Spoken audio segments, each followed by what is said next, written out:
لکھنؤ کی بات ہے کہ پرانے وقتوں میں ایک استاد محترم بڑی ثقیل قسم کی اردو بولا کرتے تھے اور اپنے شاگردوں کو بھی یہی نصیحت کرتے کہ وہ بھی جب آپس میں گفت و شنید کیا کریں تو تشبیہات، استعارات، محاورات اور ضرب المثال سے آراستہ پیراستہ اردو بولا کریں۔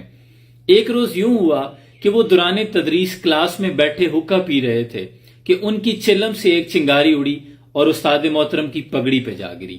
اب ایک شاگرد یہ منظر دیکھ رہا تھا، وہ اٹھ کھڑا ہوا، نہایت ادب کے ساتھ گویا ہوا کہ جناب والا بندہ حقیر فقیر پر تقصیر ایک روح فرساں حقیقت حضور کے گوش گزار کرنے کی جسارت کر رہا ہے۔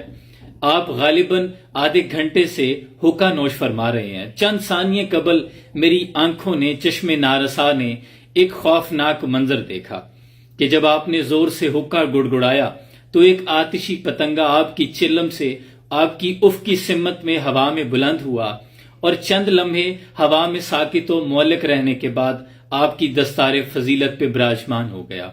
حضور والا اگر اس فتنہ و شر کی بر وقت اور فی الفور سرکوبی نہ کی گئی تو آپ کی جان کو شدید خطرات لاحق ہو سکتے ہیں۔ غالباً اتنی دیر میں حضور والا کی دستار بالوں سمیت جل کر بھسم ہو چکی تھی، اور اس کے بعد کی داستان لکھنے سے مورخ قاصر ہے کیونکہ پھر چراغوں میں روشنی نہ رہی۔ اردو ہے جس کا نام ہم ہی جانتے ہیں داغ، سارے جہاں میں دھوم ہماری زباں کی ہے، اور نہیں کھیل ہے داغ یاروں سے کہہ دو کہ آتی ہے اردو زباں آتے آتے۔ عذرائے تفنن مسکراتے رہیں، سلام پہنچے۔